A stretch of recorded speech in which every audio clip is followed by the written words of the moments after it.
السلام علیکم پیارے بچوں، جماعت ہفتم کے ایک اور سبق کی خاکے کے ساتھ اور آج جو ہم پڑھنے جا رہے ہیں وہ ہے آپ کا حصہ قواعد کا حصہ مضمون نویسی۔ جی تو آج جو ہمارے مضمون کا عنوان ہے وہ ہے یوم دفاع۔ جی کیا مطلب ہے یوم دفاع سے؟ پھر جیسا کہ آپ یوم سے سمجھ ہی گئے ہوں گے، یوم کا مطلب ہے دن، ٹھیک ہے۔ دفاع سے مراد ہے بچاؤ کرنا،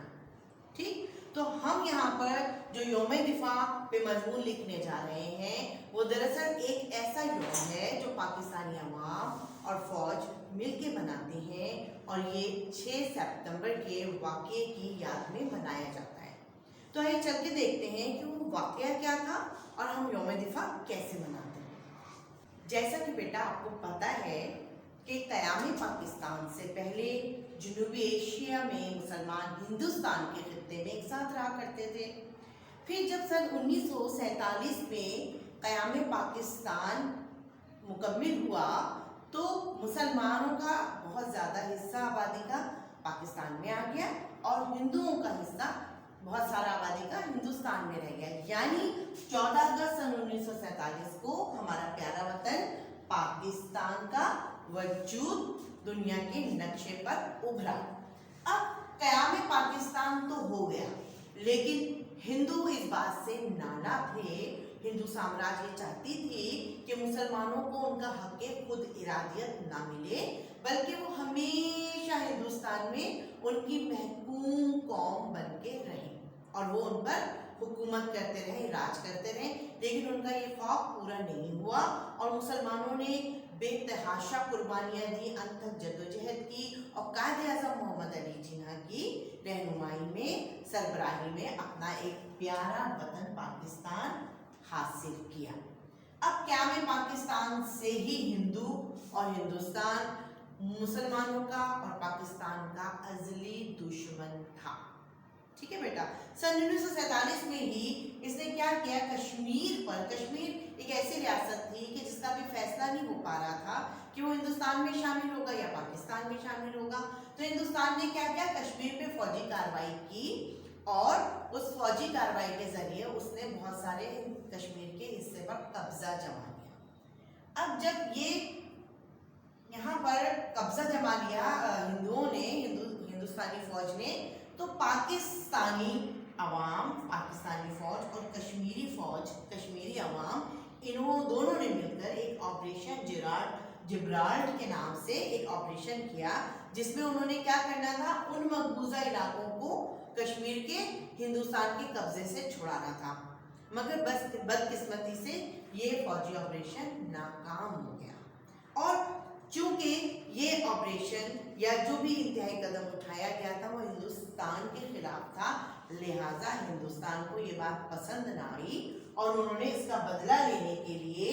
6 ستمبر سن 1965 کو بغیر الٹیمیٹم دیے، پوری دنیا کا یہ قانون ہے کہ جب جنگ ہوتی ہے تو اعلان جنگ کیا جاتا ہے، یہاں اعلان جنگ کیے بغیر انہوں نے آدھی رات میں کیا کیا، کشمیر پہ حملہ کیا اور کشمیر سے منسلک لاہور کا علاقہ لادیاں، وہاں وہ گھس آئی، ان کی فوجیں گھس آئی اور انہوں نے کوشش کی پاکستان پر ضرب کاری لگانے کی۔ یہ جنگ